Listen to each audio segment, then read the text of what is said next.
नमस्कार विद्यार्थी मित्र मैत्रिणींनो, आपल्या या YouTube चॅनलवरती आपल्या सगळ्यांचं स्वागत. आपण करंट अफेअर्सचं इश्यू स्पेसिफिक डिस्कशन करतोय आणि त्याच्यामध्ये वेगवेगळे जे परीक्षाभिमुख महत्त्वाचे मुद्दे आहेत तर ते आपण या व्हिडिओ सिरीजच्या माध्यमातून बघण्याचा प्रयत्न करतोय. त्याच्यामध्ये आज आपण डिस्कशन करणार आहोत भारतीय वनस्थिती अहवाल 2023 बद्दल. बऱ्याचदा जॉग्राफीच्या कॉन्टेक्स्टमध्ये म्हणूयात किंवा एन्व्हायरमेंटच्या कॉन्टेक्स्टमध्ये पर्टिक्युलरली म्हणूयात, आपल्याला वनक्षेत्राबद्दल प्रश्न विचारले जातात. उदाहरणार्थ, सर्वात जास्त वनक्षेत्र हे कुठल्या राज्यात आहे?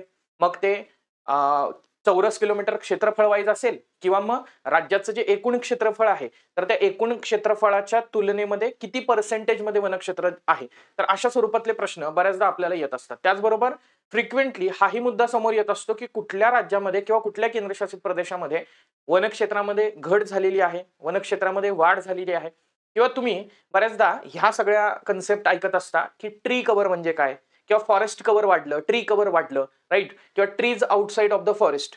तर मग एकंदरीतच ह्या सगळ्या संकल्पना काय आहेत आणि त्याचबरोबर आता रिसेंटली 2024 एंडला म्हणजे डिसेंबर 2024 ला प्रकाशित झालेला भारतीय वनस्थिती अहवाल 2023 नेमका काय म्हणतोय. त्याचबरोबर या अनुषंगानं आपल्याला कंबाईनच्या मुख्य परीक्षेला पर्यावरणाशी संबंधित असणाऱ्या आंतरराष्ट्रीय, राष्ट्रीय आणि प्रादेशिक स्तरावरती काम करणाऱ्या संस्था आणि संघटना अभ्यासायला आहेत. मग भारतीय वनस्थिती अहवाल नेमकी कुठली संघटना प्रकाशित करते आणि त्या कॉन्टेक्स्टमध्ये मग माहिती आपल्याला काय घेणं अपेक्षित आहे, तर या सगळ्या मुद्द्यांवरती सविस्तर स्वरूपात आपल्याला चर्चा करायची आहे. सो मेन मुद्द्याकडे वळण्याआधी आपण फोकस करूयात की नेमकं वनक्षेत्र कशाला संबोधलं जातं, त्याचबरोबर जंगलाबाहेरील वृक्ष म्हणजे नेमकं काय, राईट. बऱ्याचदा ह्या संज्ञा ज्या आहेत तर त्या पॅरलली वापरल्या जातात, मात्र त्याच्यामध्ये स्लाइट डिफरन्स आपल्याला त्या ठिकाणी जाणवू शकतो, राईट. उदाहरणार्थ बघा, वनक्षेत्र म्हणजे काय, तर भारतीय वन सर्वेक्षण किंवा फॉरेस्ट सर्वे ऑफ इंडिया नुसार 1 हेक्टर किंवा त्यापेक्षा जास्त क्षेत्र असलेलं आणि झाडाच्या छताची सावली म्हणजेच ट्री कव्हर जे आहे तर त्याची घनता ही एखाद्या भागामध्ये भौगोलिक क्षेत्राच्या 10% पेक्षा जास्त असलेली जी जमीन आहे तर त्याला वनक्षेत्र त्या ठिकाणी मानलं जातं बघा, राईट. मग त्या जमिनीची मालकी कुणाची आहे, ती जमीन खाजगी मालकीची आहे का सरकारच्या मालकीची आहे, असा या ठिकाणी मालकी प्रकार किंवा त्याची कायदेशीर स्थिती ही विचारात घेतली जात नाही. कायदेशीर स्थिती म्हणजे काय रे, म्हणजे आता ती जमीन ही नेमकी आपण असं म्हणूयात की वनक्षेत्र आहे, मग ते नोटिफाईड फॉरेस्ट आहे म्हणजे त्याला बाय लॉ बाय ऍक्ट कुठलं तरी फॉरेस्ट डिक्लेअर केलेलं आहे, उदाहरणार्थ अभयारण्य घोषित केलेलं आहे, राष्ट्रीय उद्यान घोषित केलेलं आहे वगैरे वगैरे, राईट.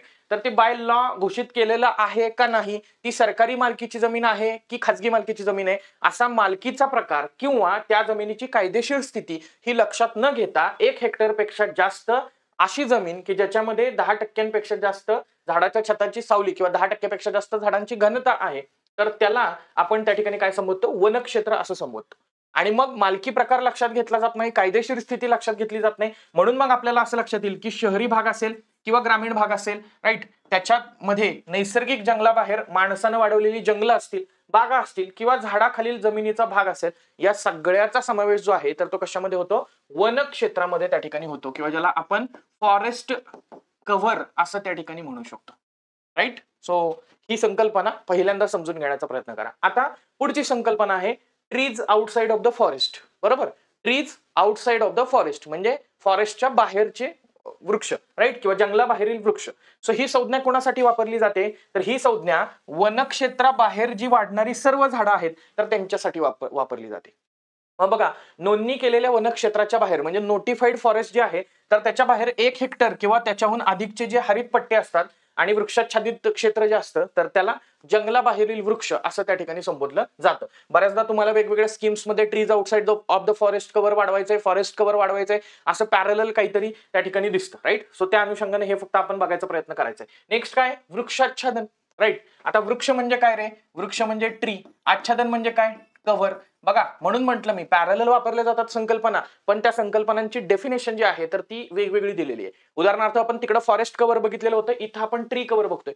बघा, वृक्षाच्छादन म्हणजे काय, राखीव वनक्षेत्राच्या बाहेरील 1 हेक्टर पेक्षा कमी क्षेत्रफळ असणाऱ्या झाडांचे तुकडे किंवा वेगवेगळी असणारी झाडं याला वृक्षाच्छादन किंवा ट्री कव्हर असं म्हटलं जातं. बघा, फॉरेस्ट कव्हर मध्ये आपण काय कन्सिडर केलेलं होतं रे, समजा ही एखादी वाईल्ड लाईफ सेंच्युरी आहे किंवा नॅशनल पार्क आहे, राईट, तर त्याच्यातलं पण फॉरेस्ट आपण लक्षात घेतलेलं होतं, किंवा त्याच्या बाहेर एखादा बाग असेल तर ती पण आपण लक्षात घेतलेली होती, तिथं जे फॉरेस्ट कव्हर आहे ते, राईट, किंवा तिथं जे ट्री कव्हर आहे ते. मात्र वृक्षाच्छादनामध्ये आपण काय म्हटलेलं होतं की नोटिफाईड फॉरेस्ट किंवा राखीव वन क्षेत्र आहे, तर त्याच्या बाहेर 1 हेक्टरपेक्षा कमी क्षेत्रफळ असणाऱ्या झाडांचे तुकडे किंवा वेगळी झाडे. 1 हेक्टरपेक्षा जास्त क्षेत्रफळ असेल तर तर त्या केसमध्ये आपण काय म्हटलं, त्याला 1 हेक्टरपेक्षा जास्त क्षेत्रफळ असेल तर 1 हेक्टर आणि त्याहून अधिकचे हरित पट्टे, त्याला trees outside of the forest म्हटलं.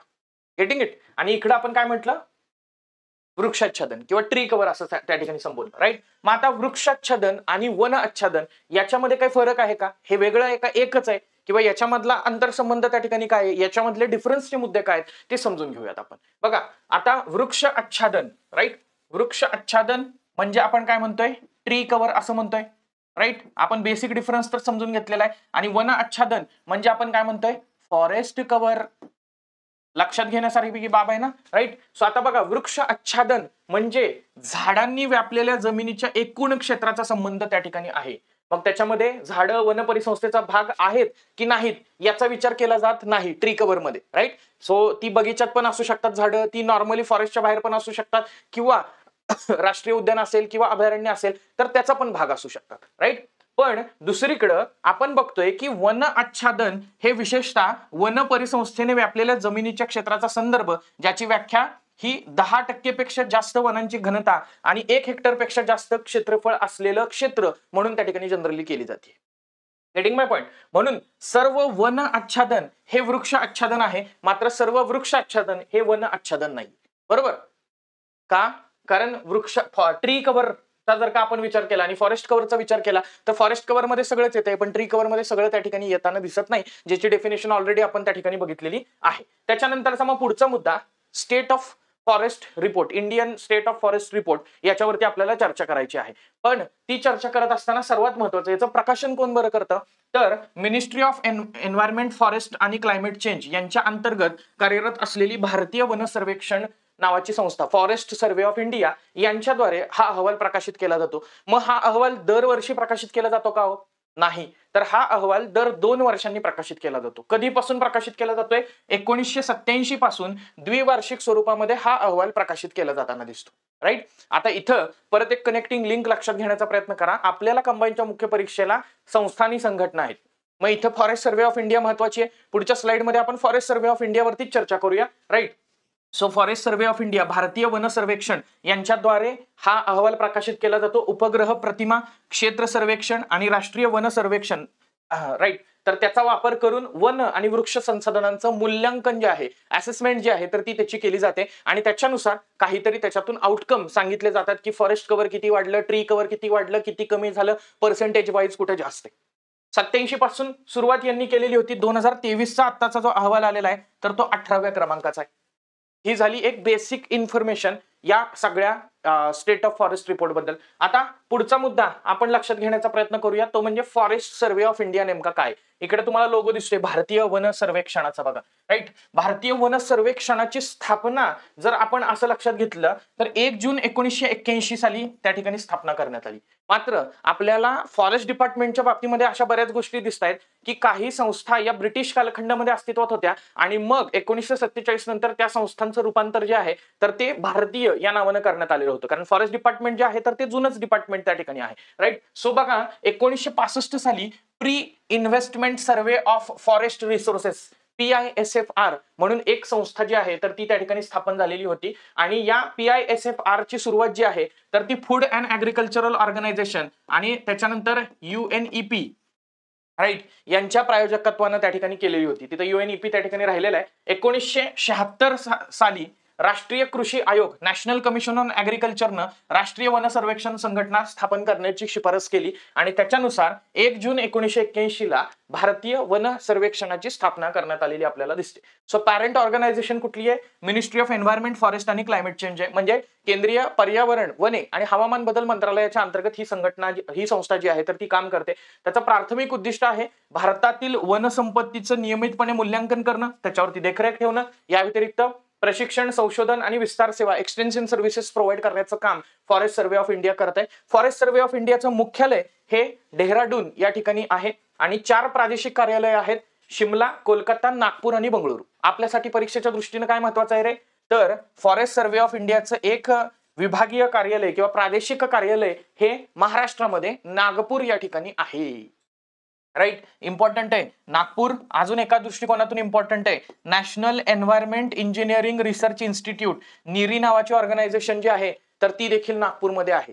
बऱ्याचदा अशी प्रादेशिक कार्यालय त्याच्यावरती प्रश्न त्या ठिकाणी विचारला जातो बघा. राईट, वेगवेगळ्या आपण असं म्हणूयात की फॉरेस्ट असेल किंवा एन्व्हायरमेंटच्या वेगवेगळ्या डिपार्टमेंटची प्रादेशिक कार्यालय कुठे आहेत. उदाहरणार्थ राष्ट्रीय हरित लवाद चर्चेत असतो सारखा सारखा, तर त्या राष्ट्रीय हरित लवादाचं महाराष्ट्रातलं त्या ठिकाणी कार्यालय किंवा महाराष्ट्रातलं खंडपीठ कुठं आहे असा प्रश्न एकदा एमपीएससीने विचारलेला होता, तर ते पुण्यामध्ये आहे. राईट, बऱ्याचदा त्यांनी कन्फ्युज करायला औरंगाबाद, मुंबई, नागपूर आणि पुणे असे ऑप्शन टाकलेले होते आणि लॉजिक लावत असताना आपण काय लावलं की हायकोर्ट मुंबईला आहे म्हटल्यानंतर तिथं असेल, किंवा काही जणांनी त्याचं उत्तर नागपूर त्या ठिकाणी लिहिलेलं होतं. राईट, आणि पूर्व विभागाचं एक तिथं उपकेंद्र जे आहे तर ते बुर्नीहाट मेघालय या ठिकाणी असलेलं आपल्याला दिसतं. राईट, सो हे सगळं फॉरेस्ट सर्व्हे ऑफ इंडिया आणि त्याचबरोबर भारतीय वन सर्वेक्षणाच्या बद्दलची माहिती आहे, ज्यांच्याद्वारे स्टेट ऑफ फॉरेस्ट रिपोर्ट जो आहे तो काढला जातो. आता बेसिक ह्या सगळ्या गोष्टी झाल्यानंतर आता ऍक्च्युअली 2023चा अहवाल जो आहे तर त्याच्याकडे आपण वळूया.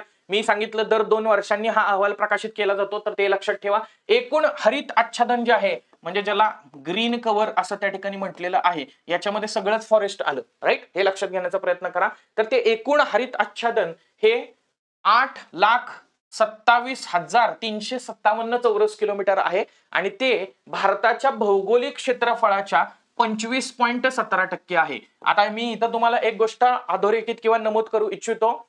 इकॉनॉमिक सर्व्हे ऑफ इंडिया असेल किंवा इकॉनॉमिक सर्व्हे ऑफ महाराष्ट्र असेल आणि स्टेट ऑफ फॉरेस्ट रिपोर्ट असेल, याच्यामध्ये ही आकडेवारी वेगवेगळी असते.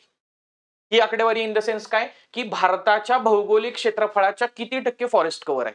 त्यामुळं काय विचारलेलं आहे हे तुम्ही फक्त समजून घेण्याचा प्रयत्न करा. याच्या आधी पण आपण बऱ्याचदा इकॉनॉमिक सर्व्हे ऑफ महाराष्ट्रावरती डिस्कशन केलेलं आहे, तर त्या कॉन्टेक्स्टमध्ये पण आपण बघितलेलं होतं की बऱ्याचदा तिथली आकडेवारी वेगळी दिसते आणि आपण जे बेसिकची पुस्तकं जॉग्राफी एन्व्हायरमेंटची वाचतो तर तिथली आकडेवारी वेगळी दिसते. राईट, सो आता रिसेंटली डिक्लेअर झालेल्या India state of forest report नुसार भारताच्या एकूण भौगोलिक क्षेत्रफळाच्या 25.17% काय आहे रे, तर हरित आच्छादन त्या ठिकाणी आहे किंवा फॉरेस्ट कव्हर आहे. राईट, सो हे किती असलं पाहिजे, हे एकूण भौगोलिक क्षेत्रफळाच्या किती असलं पाहिजे, 33% असलं पाहिजे असं आपलं कोण सांगतेय, नॅशनल फॉरेस्ट पॉलिसी त्या ठिकाणी सांगते. राईट, सो नॅशनल फॉरेस्ट पॉलिसीनुसार ते 33% असलं पाहिजे. त्याच्यानंतर वन आच्छादन, बरोबर, ग्रीन कव्हर झालं, त्याच्यानंतर आता forest cover.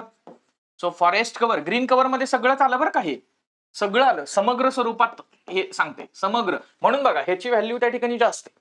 Right, green cover मध्ये फॉरेस्ट कव्हर पण आलं आणि ट्री कव्हर पण आलं. राईट, सो फॉरेस्ट कव्हरचा जर का विचार केला तर 7,15,343 चौरस किलोमीटर म्हणजेच भौगोलिक क्षेत्राच्या 21.7% इतकं काय रे वन आच्छादन आहे. त्याच्यानंतर वृक्ष आच्छादन म्हणजे ट्री कव्हर. बघा आता लक्षात येते का की मगाशी आपण त्या वेगवेगळ्या डेफिनेशन का बघितल्या, ट्री कव्हर म्हणजे काय, फॉरेस्ट कव्हर म्हणजे काय, tree outside of the forest म्हणजे काय आणि ट्री कव्हर आणि फॉरेस्ट कव्हर मधला डिफरन्स नेमका काय आहे.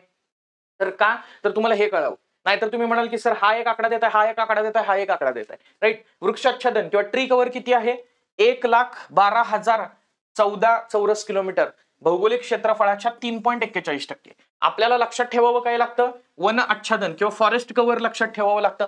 ते किती आहे, 21.76% आहे भारताच्या एकूण भौगोलिक क्षेत्रफळाच्या. हे लक्षात ठेवायचं आहे फक्त.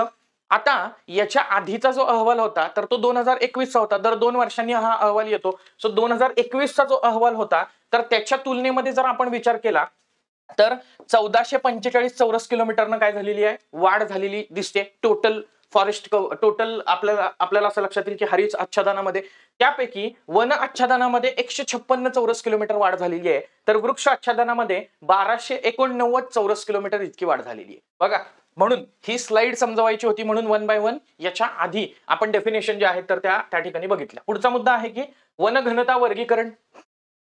याच्यामध्ये काय, अति घनदाट जंगल, मध्यम घनदाट जंगल आणि खुलं जंगल. सो वनाची घनता त्याच्यानुसार जर वर्गीकरण करायचं म्हटलं तर भारतामध्ये अतिघनदाट जंगलांचं प्रमाण जे आहे तर ते 3455.12 चौरस किलोमीटरनं वाढलेलं दिसतं. त्याच्यानंतर मध्यम घनदाट जंगलं ही 1043.23 चौरस किलोमीटरनं त्याच्यामध्ये घट झालेली दिसते. आणि खुलं जंगल जर विचारात घेतलं तर त्याच्यात 2480.11 चौरस किलोमीटरनं घट झालेली त्या ठिकाणी दिसते. राईट. सो ही सिच्युएशन जी आहे तर ती अलार्मिंग आपल्याला दिसते. ओपन फॉरेस्ट जे आहे आणि मध्यम घनदाट जंगल आहे त्याच्यात घट झालेली आहे, तर अतिघनदाट जंगलांमध्ये किंचितशी वाढ त्या ठिकाणी आपल्याला झालेली दिसते. पुढचा मुद्दा आहे तो म्हणजे मँग्रोव्ज आणि बांबू संसाधन. राईट. बऱ्याचदा मँग्रोव्ज किंवा खारफुटीची वनं ही आपण चर्चा करत असतो रे.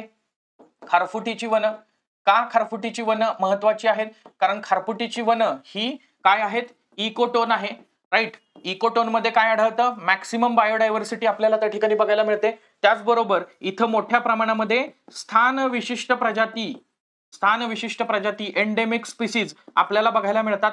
आणि मँग्रोव्ह फॉरेस्टचं महत्व जे आहे तर ते आपल्याला असं लक्षात येईल की ग्रीन हाऊस गॅसेस जे आहेत किंवा पर्टिक्युलरली CO2 जो आहे तर तो CO2 शोषून घेण्यामध्ये पण त्याचं महत्व मँग्रोव्हचं अनन्यसाधारण आहे. राईट. आता इथं स्थानविशिष्ट प्रजातीचं उदाहरण द्यायचं म्हटलं तर रॉयल बेंगॉल टायगरचं उदाहरण आपण या ठिकाणी देऊ शकतो की जो सुंदरबन नावाच्या मँग्रोव्ह फॉरेस्टमध्ये स्थानविशिष्ट प्रजाती त्या ठिकाणी आहे.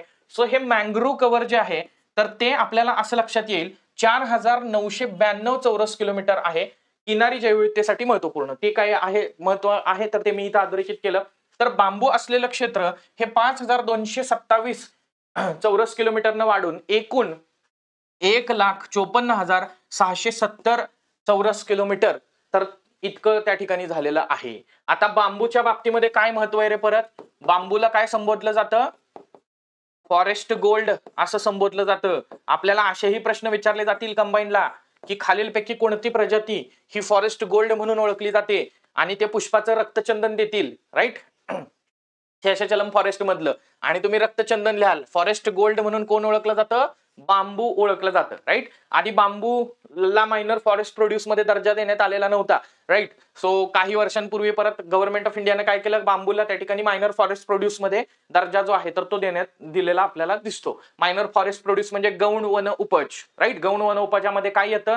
लाख, राळ, तेंदूपत्ता, डिंक हे गोळा करण्याचं काम ज्या आदिम आदिवासी जमाती वगैरे करतायत ना, सो त्याला मायनर फॉरेस्ट प्रोड्यूसचा दर्जा दिला तर मग त्याच्यामुळे फॉरेस्ट कॉन्झर्वेशन ऍक्ट अंतर्गत जे काही वृक्षतोड वगैरे त्याला बंदी आहे तर त्याच्या अंतर्गत हा गुन्हा मानला जाणार नाही, कारण त्यांची उपजीविका त्याच्यावरती अवलंबून आहे. राईट. म्हणून त्याला मायनर फॉरेस्ट प्रोड्यूस. आणि आपल्याला सगळ्यांना माहिती आहे की वेगवेगळे कायदे आहेत की ज्याच्यामध्ये मायनर फॉरेस्ट प्रोड्यूस कलेक्शनचा अधिकार हा तिथल्या स्थानिक आदिवासी जमातींना प्रदान करण्यात आलेला आपल्याला दिसतो. राईट. भारतातील वन आणि वृक्षांच्या बाहेरील एकूण वाढ. राईट. म्हणजे काय? Trees outside of the forest तर ती किती आहे? 6,430 दशलक्ष घनमीटर इतकी त्या ठिकाणी आहे. राईट. पुढचा मुद्दा आहे राज्यस्तरीय विश्लेषण. परीक्षेच्या दृष्टीनं हा अत्यंत महत्वाचा मुद्दा ठरतो की एकूण हरित आच्छादनानुसार म्हणजेच फॉरेस्ट आणि ट्री कव्हर नुसार शीर्षस्थानी म्हणजे टॉप राज्य कोणती कोणती आहेत. सो त्याच्यामध्ये सर्वात जास्त काय म्हणतात त्याला ग्रीन कव्हर असणारी हरित आच्छादन असणारी राज्य त्याच्यामध्ये पहिलं आहे मध्य प्रदेश 85,724 चौरस किलोमीटर. दुसरं आहे अरुणाचल प्रदेश आणि त्याच्यामध्ये 67,083 चौरस किलोमीटर. राईट. इतका हरित आच्छादन आहे. आणि तिसरं सर्वात महत्वाचं आहे महाराष्ट्र 65,383 चौरस किलोमीटर. राईट. मग हे लक्षात ठेवण्याची ट्रिक काय आहे? MAM मॅम लक्षात ठेवायचं. मॅम. राईट. मॅम म्हणजे काय? ग्रीन कव्हर असणारी सर्वात टॉपची राज्य. Right. M for Madhya Pradesh, A for Arunachal Pradesh आणि M फॉर महाराष्ट्र. राईट. हा सिक्वेन्स बऱ्याचदा प्रश्न असा विचारला जातो की खाली दिलेल्या राज्यांचा राईट हरित आच्छादनानुसार योग्य उतरता क्रम लावा, योग्य चढता क्रम लावा. टॉपला मध्य प्रदेश आहे, त्याच्यानंतर अरुणाचल प्रदेश आहे, त्याच्यानंतर महाराष्ट्र आहे, हे लक्षात ठेवा. त्याच्यानंतर हरित आच्छादनातील वाढीनुसार म्हणजे काय हो? कुठल्या राज्यामध्ये 2021 ते 23 या 2 वर्षाच्या कालखंडामध्ये सर्वात जास्त ग्रीन कव्हर मध्ये वाढ झालेली आहे तर त्याच्यामध्ये आहे छत्तीसगड, त्याच्यानंतर आहे उत्तर प्रदेश, त्याच्यानंतर आहे ओडिसा, त्याच्यानंतर आहे राजस्थान. छत्तीसगडमध्ये सर्वात जास्त वाढ झालेली आहे 684 चौरस किलोमीटर. त्यानंतर युपी मध्ये झालेली आहे 559 चौरस किलोमीटर. त्यानंतर लक्षात ठेवा ओडिसामध्ये पण 559 चौरस किलोमीटर आहे. म्हणजे म्हटलं तर युपी आणि ओडिसा हे सेकंड नंबरला त्या ठिकाणी आहेत दोघं पण. आणि त्याच्यानंतर आहे राजस्थान 394 चौरस किलोमीटर इतकी हरित आच्छादनामध्ये वाढ त्यांची 21 ते 23 या कालखंडामध्ये झालेली आपल्याला दिसते. त्याच्यानंतर वन क्षेत्रात म्हणजे फॉरेस्ट कव्हर नुसार सर्वाधिक झालेली वाढ. आता तुम्हाला लक्षात येत असेल की मी का ह्या सगळ्या गोष्टी फोकस केलेल्या होत्या, कारण आधी वाटलं असेल तुम्हाला की सर उगाच काहीतरी डेफिनेशन सांगून गोंधळ करतायत की काय, राईट. तसं बघायला गेलं तर वनाच्छादन काय आणि वृक्षाच्छादन काय बऱ्याच पुस्तकांमध्ये पॅरललच वापरलेला आहे. पण आता हा फरक कळेल, हा फरक समजावायचा होता म्हणून ते घेतलेलं आहे पुन्हा पुन्हा, राईट. वन क्षेत्रात सर्वाधिक वाढ झालेली राज्य त्याच्यामध्ये मिझोरम आहे, गुजरात आहे आणि ओडिसा आहे, राईट. MGO जिओ लक्षात ठेवायचं, राईट. MGO काहीतरी ट्रिक करायला पाहिजे, नाहीतर लक्षात राहणार नाही ना, म्हणून फक्त. मिझोरम 242 चौरस किलोमीटरनं फॉरेस्ट कव्हर वाढले, गुजरात 180 चौरस किलोमीटरनं वाढले आणि ओडिसा 152 चौरस किलोमीटरनं फॉरेस्ट कव्हर वाढलेलं आहे, राईट. आता वन आच्छादन, राईट, फॉरेस्ट कव्हर टक्केवारीनुसार शीर्षस्थानी असणारी राज्य, अगेन हाही इम्पॉर्टंट मुद्दा त्या ठिकाणी आहे, राईट, की एकूण भौगोलिक क्षेत्राच्या पर्सेंटेज वाईज टॉपची राज्य कोणती आहेत की ज्याच्यामध्ये फॉरेस्ट कव्हर जास्त आहे. सो त्याच्यामध्ये लक्षद्वीप आहे, एकूण भौगोलिक क्षेत्राच्या 91.33% त्या ठिकाणी फॉरेस्ट कव्हर आहे. मिझोरम मध्ये 85.34% फॉरेस्ट कव्हर आहे आणि अंदमान निकोबार बेटांमध्ये 81.62% फॉरेस्ट कव्हर त्या ठिकाणी आहे. सो लक्षद्वीप, मिझोरम आणि अंदमान निकोबार हे तिन्ही लक्षात ठेवायचंय. मिझोरमच्या बाबतीमध्ये आपल्याला वनक्षेत्रात सर्वाधिक वाढमध्ये पण टॉपला दिसते आणि टक्केवारीनुसार जे फॉरेस्ट आहे तर त्याच्यामध्ये पण मिझोरम 2 नंबरला दिसते. क्षेत्रफळानुसार सर्वाधिक वनक्षेत्र असणारी 3 राज्य मध्य प्रदेश, अरुणाचल प्रदेश आणि छत्तीसगड, राईट. मध्य प्रदेश, आता तिकडं वाढ झालेल्या राज्यामध्ये पण मध्य प्रदेश, अरुणाचल प्रदेश होतं आणि त्याच्यानंतर महाराष्ट्र होतं, त्याच्याऐवजी छत्तीसगड इथं घ्यायचं फक्त, राईट. काय क्षेत्रफळानुसार सर्वाधिक वनक्षेत्र कुठल्या राज्यात आहे असं विचारलं तर 19 राज्य आणि केंद्रशासित प्रदेशांमध्ये 33% पेक्षा जास्त भौगोलिक क्षेत्र आहे. मी मगाशीच सांगितलं 33% पेक्षा जास्त भौगोलिक क्षेत्र हे वनक्षेत्राखाली आहे. मी मगाशीच सांगितलं नॅशनल फॉरेस्ट पॉलिसीनुसार हे सांगण्यात आलेलं आहे की एकूण भौगोलिक क्षेत्राच्या 33% काय असलं पाहिजे, वनक्षेत्र असलं पाहिजे, फॉरेस्ट कव्हर असलं पाहिजे. तर त्यापैकी 19 राज्यांमध्ये 33% पेक्षा जास्त आहे आणि त्याही पुढे जाऊन 19 पैकी मिझोराम, लक्षद्वीप, आंध्र प्रदेश, अरुणाचल प्रदेश, नागालँड, मेघालय, त्रिपुरा, मणिपूर या 8 राज्य किंवा केंद्रशासित प्रदेशांमध्ये 75% पेक्षा जास्त वनक्षेत्र आहे. सो हे पण इम्पॉर्टंट आहे ना.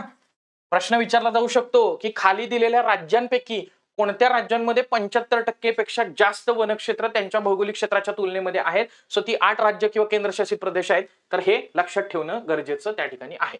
त्याच्यानंतर सर्वात जास्त घट कुठे झालेली आहे बघा, मध्य प्रदेश, जिथं चौरस किलोमीटर वाईज सर्वात जास्त फॉरेस्ट आहे, जिथं चौरस किलोमीटर वाईज सर्वात जास्त आपल्याला असं लक्षात येईल की फॉरेस्ट कव्हर आहे, तर तिथंच सर्वात जास्त घट झालेली दिसते, राईट. 712.41 चौरस किलोमीटर. त्यानंतर कर्नाटक आहे 459.36 चौरस किलोमीटर. त्यानंतर लडाख आहे 159.26 चौरस किलोमीटर आणि त्याच्यानंतर नागालँड आहे, राईट, 125.22 चौरस किलोमीटर, राईट. हरित आच्छादनातील नुकसान, ग्रीन कव्हरचं नुकसान, पर्यावरण संवेदनशील क्षेत्राच्या दबावामुळे पश्चिम घाटामध्ये 2013 पासून 58.22 चौरस किलोमीटर वनक्षेत्र जे आहे तर ते गमावलं गेलेलं आहे. सो आता पश्चिम घाट हा काय आहे रे, इकॉलॉजिकली सेन्सिटिव्ह झोन त्या ठिकाणी आहे, राईट. आणि पश्चिम घाटाला इकॉलॉजिकली सेन्सिटिव्ह झोन घोषित करावा अशी शिफारस कुठल्या कमिटीने केलेली होती रे, माधव गाडगीळ कमिटी. लक्षात ठेवायची आहे, माधव गाडगीळ कमिटी.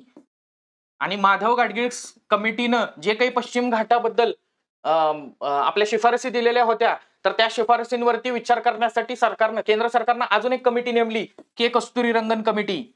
सो पश्चिम घाट म्हटल्यानंतर के कस्तुरीरंगन आणि माधव गाडगीळ दोन्ही कमिटी त्या ठिकाणी लक्षात ठेवायच्या आहेत, राईट. माधव गाडगीळ कमिटीचंच अजून एक नाव आहे वेस्टर्न घाट इकॉलॉजिकल एक्सपर्ट पॅनल. सारखं चर्चेत येतं दरडी कोसळल्यामुळे वगैरे वगैरे, त्यामुळे पश्चिम घाटाबद्दल हे लक्षात ठेवायचंय. अजून एक महत्वाचा एरिया आहे तो म्हणजे जंगलामध्ये लागणाऱ्या आगी किंवा त्यालाच आपण काय म्हणतो, वणवे, राईट. सो या वणव्यांचं प्रमाण सध्या इंटरनॅशनल लेवलला कॅलिफोर्नियातले वणवे चर्चेत होते, पण असं आहे का कॅलिफोर्नियातलेच फक्त चर्चेत होते, नाही मित्रांनो. त्याच्या आधी ऑस्ट्रेलियन बुशफायर चर्चेत होतं, त्याच वेळी सिमलीपालमध्ये ओडिशामध्ये लागलेले वणवे चर्चेत होते, त्याच्यानंतर त्याच्या आधी अमेझॉनला लागलेले वणवे चर्चेत होते. अमेझॉनला जेव्हा वणवे लागले तेव्हा अमेझॉन जंगलांविषयी किंवा वर्षावनांविषयी खालील विधाने विचारात घ्या असा प्रश्न 2020च्या राज्यसेवा पूर्व परीक्षेला एमपीएससीने विचारलेला होता. सो लिंक समजून घेण्याचा प्रयत्न करा. इतकं चांगलं पीवायक्यू अनालिसिस पाहिजे ना की लगेच आपल्याला पुढची लिंक जी आहे तर ती लक्षात यायला पाहिजे. सो जंगलात लागलेल्या आगींच्या बाबतीत जर विचार केला 2023-24 या हंगामामध्ये सर्वाधिक आगीच्या घटना घडणाऱ्या 3 राज्यांमध्ये पहिल्या क्रमांकावरती आहे उत्तराखंड, त्याच्यानंतर आहे ओडिशा, त्याच्यानंतर आहे छत्तीसगड. मग हा प्रश्न इथं तयार होऊ शकतोय का नाही रे? काय की भारतामध्ये 2023-24 मध्ये सर्वाधिक आगीच्या घटना खालीलपैकी कोणत्या राज्यामध्ये घडल्या? उत्तराखंडमध्ये सर्वात जास्त घडलेल्या आहेत, त्याच्यानंतर ओडिशा आहे, त्याच्यानंतर छत्तीसगड आहे. आणि महाराष्ट्रामध्ये विचारलं की महाराष्ट्रामध्ये सर्वात जास्त आगीच्या घटना कुठल्या जिल्ह्यामध्ये घडलेल्या आहेत? तर गडचिरोली लक्षात ठेवायचं आहे मित्रांनो. राईट. सो लक्षात ठेवा, वन बाय वन कुठली फॅक्ट कधी विचारली जाईल हे आपल्याला त्या ठिकाणी माहित नाहीये. राईट. त्यामुळं या गोष्टी लक्षात ठेवण्याचा प्रयत्न करा. त्याच्यानंतर बघा कार्बन साठा आणि हवामान प्रतिज्ञा. राईट. याच्यामध्ये जंगलातील कार्बन साठा, राईट, म्हणजे ज्याला आपण एक टर्म वापरतो ती म्हणजे कार्बन संचय किंवा कार्बन सिक्वेस्ट्रेशन किंवा कार्बन सिंक म्हणतो आपण. तर त्या कार्बन सिंकचा जर विचार केला तर भारतातली कार्बन सिंक किती आहे? 7285.5 दशलक्ष टन. राईट. आणि 2021च्या तुलनेमध्ये 81.5 दशलक्ष टन जे आहे तर ती त्या ठिकाणी वाढलेली दिसते. सो पॅरिस करार असेल काय किंवा 2047 पर्यंत 0% उत्सर्जन अचीव्ह करणं, 2070 पर्यंत 0% उत्सर्जन अचीव्ह करणं असेल काय? तर त्याच्यामध्ये एक कंपोनेंट हा आहे की कार्बन संचय किंवा कार्बन सिंक, कार्बन सिक्वेस्ट्रेशन जे आहे तर ते त्या ठिकाणी वाढवणं. हा एक त्यातला महत्वाचा मुद्दा त्या ठिकाणी ठरतो विद्यार्थी मित्र मैत्रिणींनो, हे लक्षात घेण्याचा प्रयत्न. सो त्याच्यानंतर राष्ट्रीय निर्धारित योगदान एनडीसीज. सो 2005 पासून भारतानं अतिरिक्त 2.29 अब्ज टन CO2 समतुल्य कार्बन सिंक त्या ठिकाणी प्राप्त केलेलं आहे. सो हेही महत्वाचं त्या ठिकाणी आहे. 2030 पर्यंत अतिरिक्त 2.5 ते 3 अब्ज टन CO2 समतुल्य कार्बन सिंक तयार करणं हे आपलं त्या ठिकाणी टार्गेट आहे. एनडीसी किंवा INDC म्हणजे इंटेंडेड नॅशनली डिटर्मिन्ड कंट्रीब्युशन. याच्यामध्ये टार्गेट्स हे रिस्पेक्टिव्ह कंट्रीने ठरवायचे आणि त्याचा बेनियल रिपोर्ट हा कुणाला पाठवायचा आहे? UNFCCC ला पाठवायचा आहे. UNFCCC United nation framework convention on climate change ला पाठवायचा आहे. राईट. नेक्स्ट आहे ते म्हणजे वनक्षेत्र वाढवण्यासाठी सरकारी योजना आणि उपक्रम. राईट. सो लागूनच होतं. त्याचबरोबर PIB वरती एक आर्टिकल आलेलं होतं तर त्याच्यामध्ये त्यांनी स्टेट ऑफ फॉरेस्ट रिपोर्ट बरोबर हे जोडलेलं होतं. म्हणून म्हटलं की लागलीच ह्या योजना ज्या आहेत तर त्या एक 5-10 मिनिटांमध्ये कंप्लीट होतील. राईट. सो बघा राष्ट्रीय हरित अभियान national mission on green India February 2014 मध्ये हे अभियान चालू झालेलं आहे. याचं उद्दिष्ट जे आहे तर ते संयुक्त वन व्यवस्थापन समित्या जॉईंट फॉरेस्ट मॅनेजमेंट कमिटीद्वारे संरक्षण किंवा एकंदरीत फॉरेस्टचं रिस्टोरेशन करणं आणि वेगवेगळ्या विस्तार उपक्रमांद्वारे वनाच्छादन जे आहे राईट तर ते वाढवायचे, फॉरेस्ट कव्हर वाढवायचे. 17 राज्य आणि 1 केंद्रशासित प्रदेशामध्ये वृक्षारोपण आणि पर्यावरण पुनर्संचयित करण्याच्या प्रयत्नांसाठी आतापर्यंत 944.48 कोटी रुपये तरतूद करण्यात आलेली आहे. So joint forest management committees या कुठं स्थापन केल्या जात आहेत? जिथं नोटिफाईड फॉरेस्ट आहे, जिथं अधिसूचित वनक्षेत्र आहे आणि त्याजवळ तिथं नागरिक राहत आहेत तर त्या नागरिकांच्या सहकार्यानं फॉरेस्ट कॉन्झर्वेशनचं काम केलं जाते. अशा प्रकारचे जॉईंट फॉरेस्ट मॅनेजमेंट कमिटीज किंवा याच्याच अंतर्गत आपल्याला असं लक्षात येईल की सामाजिक वनीकरणाचे उपक्रम राबवले जात आहेत. तुम्ही बऱ्याचदा बघता उघड्या बोडक्या टेकड्या असतात तर त्या ठिकाणी सामाजिक वनीकरण विभाग महाराष्ट्र शासन असं लिहिलेलं असतं आणि वृक्षारोपण केलेलं असतं बघा तिथं. तर त्याच्या माध्यमातून फॉरेस्ट कव्हर वाढवण्याचा प्रयत्न केला जातो. जॉईंट फॉरेस्ट मॅनेजमेंट कमिटीच्या बाबतीमध्ये लक्षात ठेवा ओडिशा हे पहिलं राज्य आहे की जिथं अशा प्रकारचं जॉईंट फॉरेस्ट मॅनेजमेंट जे आहे तर ते राबवण्यात आलेलं आपल्याला दिसतंय. त्याच्यानंतर एक महत्वाची योजना आहे नगर वन योजना. राईट. 2020 मध्ये स्थापन झालेली ही योजना आहे. शहरी आणि निमशहरी भागामध्ये हिरव्यागार जागा म्हणजेच हरित आच्छादन विकसित करण्यावरती लक्ष केंद्रित करते. मंत्रालयानं 31 राज्य आणि केंद्रशासित प्रदेशामध्ये 546 प्रकल्पांना मंजुरी दिलेली आहे. राईट. आता हे लक्षात ठेवायचंय ही जी नगर वन योजना आहे ही योजना राष्ट्रीय स्तरावरती गेली तर ती म्हणजे वारजेमधलं जे नगर वन आहे काय किंवा वारजेमधलं स्मृती वन आहे तर त्या स्मृती वनामुळे त्या ठिकाणी गेली. वारजेमध्ये काय करण्यात आलं? एका टेकडीवरती असंच वनक्षेत्र निर्माण करण्याचं ठरलं. स्मृती वन नाव त्याला देण्यात आलं. म्हणजे आपले जे कोण जवळचे व्यक्ती आहेत तर त्यांच्या स्मरणार्थ तिथं झाडं लावा. नुसती झाडं लावा नाही तर ते हयात असते तर तुम्ही त्याची काळजी कशी घेतली असती तर अशी निगा त्यांची राखायचा प्रयत्न करा. आणि लक्षात आलं की काही वर्षामध्ये त्या बोडक्या टेकडीचं रूपांतर एका चांगल्या फॉरेस्टमध्ये झालं. जसं जसं तिथं फॉरेस्ट ग्रो व्हायला लागलं तसं तसं तिथं वेगवेगळ्या प्रकारच्या प्राणी प्रजाती वेगवेगळ्या प्रकारच्या पक्षी प्रजाती यायला लागल्या. सो तत्कालीन जे वन पर्यावरण आणि हवामान बदल मंत्री होते केंद्राचे प्रकाश जावडेकर, यांनी सांगितलं की ही नगर वन योजना एक रोल मॉडेल म्हणून आपण स्वीकारूयात, किंवा हे जे वारजेमध्ये केलेलं आहे तर ते रोल मॉडेल म्हणून स्वीकारूयात आणि राष्ट्रीय स्तरावरती ते राबवण्याचा प्रयत्न करूयात. सो ते राष्ट्रीय स्तरावरती राबवायला सुरुवात केली. त्यानंतर शालेय नर्सरी योजना आहे बघा, ज्याच्यामध्ये वनस्पतींच्या महत्वाबद्दल, वृक्षारोपणाबद्दल जनजागृती जी आहे तर ती केली जाताना दिसते. त्याच्यानंतर आहे किनाऱ्यावरील अधिवास आणि मूर्त उत्पन्नासाठी खारफुटी उपक्रम किंवा mangrove initiative for shoreline habitats and tangible income, Mishti नावाची योजना. बऱ्याचदा आपण ही योजना चर्चा केलेली आहे, राईट. त्याच्यानंतर कॉन्फरन्स ऑफ पार्टीच्या बैठकीमध्ये मँग्रोव्ह अलायन्स ऑन क्लायमेट याची पण सुरुवात करण्यात आलेली होती, राईट. सो 2023 ते 2028 आता ऑपरेशनल असणारा हा उपक्रम आहे बरं का. 2023 ते 28 याच्यासाठी हा उपक्रम राबवला जातोय आणि भारताच्या किनारपट्टीवरच्या खारफुटींचं पुनर्संचयन करणं, रिस्टोरेशन ऑफ मँग्रोव्ज आणि त्याला प्रोत्साहन द्यायचंय, त्याच्या माध्यमातून CO2चं सिक्वेस्ट्रेशन वाढवायचंय आणि किनारी आदिवासांची शाश्वतता याच्यामुळे वाढू शकते. तर त्यासाठी Andhra Pradesh, Gujarat, Kerala, Odisha, west Bengal, Puducherry, obviously जिथं कोस्टलाईन एरिया आहे, जिथं मँग्रोव्ह फॉरेस्ट जास्त प्रमाणात आहे, तर तिथं ही योजना राबवली जाताना दिसतीये. 2023-24च्या अर्थसंकल्पामध्ये या योजनेची घोषणा करण्यात आलेली होती. अर्थसंकल्प, बऱ्याचदा हा प्रश्न विचारला जाऊ शकतो ना की कुठल्या कधी घोषणा करण्यात आलेली होती वगैरे, राईट. श्री अन्नवरती आता रिसेंटली विचारलेला प्रश्न म्हणून म्हणतोय मी. राष्ट्रीय किनारी अभियान, नॅशनल कोस्टलाईन मिशन अंतर्गत खारफुटी आणि कोरल रिफ्स. आता कोरल रिफ्सचं पण इम्पॉर्टन्स सागरी परिसंस्थेसाठी जास्त आहे, कारण कोरल रिफ्स फक्त 1% आहेत सागरी भागामध्ये, पण सागरी जैवविविधतेपैकी 25% जैवविविधता ही कुणावरती अवलंबून आहे, तर या कोरल रिफ्स वरती, प्रवाळ भित्तिकांवरती त्या ठिकाणी अवलंबून आहे. आणि क्लायमेट चेंजचा सर्वात मोठा धोका हा या कोरल रिफ्सला मोठ्या प्रमाणामध्ये होताना दिसतोय आपल्याला, राईट. सो त्यांच्या संवर्धनासाठी अभियान आहे.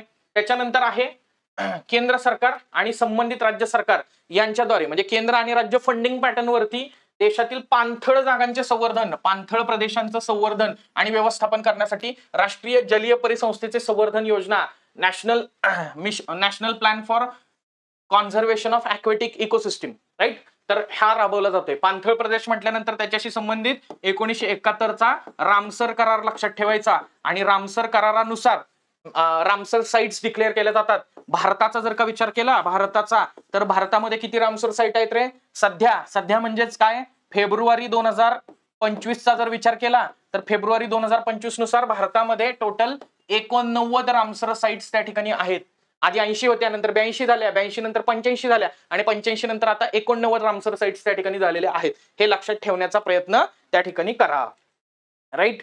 सो हे काही मुद्दे आहेत. एक पेड माके नाम, ह्याच्यावरती तर प्रश्न विचारला जाऊ शकतो, कारण Guinness book of world record मध्ये पण नोंद झालेली आहे. त्याचबरोबर 40 कोटीपेक्षा जास्त वृक्षांची लागवड याच्या अंतर्गत करण्यात आलेली आहे. 5 जून 2024ला पंतप्रधान नरेंद्र मोदी यांनी आताच्या टर्मची शपथ घेतल्यानंतर जे पहिलं अभियान चालू केलेलं आहे तर ते आहे एक पेड मा के नाम, राईट. तर मातांच्या सन्मानार्थ झाडं लावण्यास प्रोत्साहित करणं, ज्यामुळे निसर्ग आणि संगोपन यांच्यातील खोल संबंध जो आहे तर तो वाढवण्याचा प्रयत्न केला जातोय. त्यानंतर आहे भरपाई देणारा वनीकरण निधी व्यवस्थापन आणि नियोजन प्राधिकरण, CAMPA, compensatory afforestation fund management and planning authority.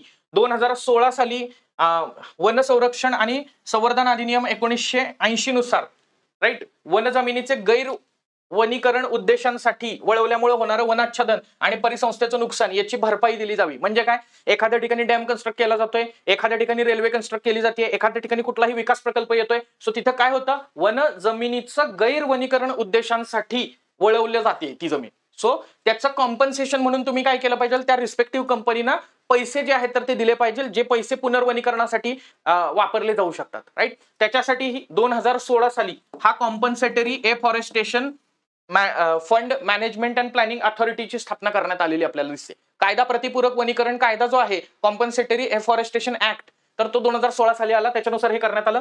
20 point programme मध्ये पण खाजगी संस्था, स्वयंसेवी संस्था यांना वृक्षारोपणासाठी वगैरे प्रमोट केलं जाताना दिसते. जागरूकता आणि मोठ्या प्रमाणामध्ये वृक्षारोपण मोहिमा हाती घेतल्या जातात. केंद्र सरकार असेल, राज्य सरकार असेल. मग आपण बघितलं की याच्यात एमपीएससीनं 1 जुलैला आपण 2015ला 2 कोटी वृक्षांची लागवड केलेली होती. Limca book of world record मध्ये नोंद झालेली होती. त्याच्यावरती प्रश्न विचारलेला होता. त्याच्यानंतर जंगलातील आगीवरील राष्ट्रीय कृती आराखडा कधीचा आहे, हा 2018चा आहे. का विचारला जाऊ शकतो, आगींच्या घटनात वाढ झालेली आहे. मगाशीच आपण बघितलं उत्तराखंडमध्ये सर्वात जास्त आगींच्या घटना झालेल्या दिसतात, राईट. जंगलातील आगी रोखण्यासाठी, त्याचबरोबर त्याच्यासाठी रेझिलियन्स, लवचिकता निर्माण करणं आणि आग नियंत्रण आणि प्रतिबंधासाठी सामुदायिक क्षमता वाढणं राईट. ह्याच्यासाठी फॉरेस्ट हेल्पलाईन कुठली आहे असं जर विचारलं तर 1926 ही फॉरेस्ट हेल्पलाईन आहे. आग लागलेली आहे, वणवे लागलेले आहेत असं जर तुम्हाला फॉरेस्ट डिपार्टमेंटला सांगायचं असेल तर 1926 ही फॉरेस्ट हेल्पलाईन वापरणं गरजेचं आहे. संयुक्त वन व्यवस्थापन आणि पर्यावरण विकास समित्या 1988चं वन धोरण आहे. याच्यावरती पण प्रश्न विचारला जाऊ शकतो. कंबाईन वाले खास करून लक्षात ठेवा. ऍक्ट वरती, पर्टिक्युलर ऍक्टच्या इयर वरती प्रश्न विचारले जात आहेत आपल्याला. 1988 ची नॅशनल फॉरेस्ट पॉलिसी आहे आणि मग त्याच्यानुसार जॉईंट फॉरेस्ट मॅनेजमेंट वगैरे आलं. मग अशी आपण जॉईंट फॉरेस्ट मॅनेजमेंट बद्दल डिटेल स्वरूपात त्या ठिकाणी बघितलेलं आहे. राईट. त्यामुळे त्याच्याबद्दल काही अडचण नाही. सो इन जनरल विद्यार्थी मित्र मैत्रिणींनो, हा आपला स्टेट ऑफ फॉरेस्ट रिपोर्ट होता, जो डिटेल स्वरूपात विथ कन्सेप्च्युअल अंडरस्टँडिंग आणि फॅक्च्युअल डिटेल्स आपण बघण्याचा प्रयत्न केला. सो निश्चितपणे परीक्षेच्या दृष्टिकोनातून हा मुद्दा महत्वाचा आहे. सो विद्यार्थी मित्र मैत्रिणींनो, नवीन असाल तर आपल्या युट्यूब चॅनलला सबस्क्राईब त्या ठिकाणी करा आणि बेल आयकॉन प्रेस करायला विसरू नका. त्याचबरोबर तुम्हाला आणखी कुठल्या विषयावरती करंट अफेअर्सचे व्हिडिओ अपेक्षित आहेत हे देखील कमेंट करून सांगा. आपली करंट अफेअर्सची एक बॅच पण त्या ठिकाणी आहे, त्याची लिंक डिस्क्रिप्शन बॉक्समध्ये त्या ठिकाणी दिलेली आहे. आपल्या इन्स्टिट्यूटचं जे ऍप आहे तर ते ऍप त्या ठिकाणी डाउनलोड करा आणि त्याच्या थ्रू तो कोर्स जो आहे तर तो तुम्ही ऍक्सेस करू शकता. त्याचबरोबर वेगवेगळे उपक्रम आपल्या युट्यूब चॅनलवरती आपण राबवत असतो, जसं की एमसीक्यूची प्रॅक्टिस असेल किंवा इतर जे वेगवेगळे विषय आहेत तर त्यांच्याशी संबंधित बाबी असतील तर ते उपक्रम जे आहेत तर ते पण बघत चला. निश्चितपणे परीक्षाभिमुख दृष्टिकोनातून मुद्दे जे आहेत तर ते आपण डिस्कस करतो. आजच्या या व्हिडिओ लेक्चरमध्ये आपल्या करंट अफेअर्सच्या सिरीजमध्ये आपण इथंच थांबूयात. पुढच्या लेक्चरमध्ये भेटूयात अशाच कुठल्या तरी इंटरेस्टिंग महत्त्वपूर्ण मुद्द्यासह. तोपर्यंत धन्यवाद. जय हिंद. Bye bye.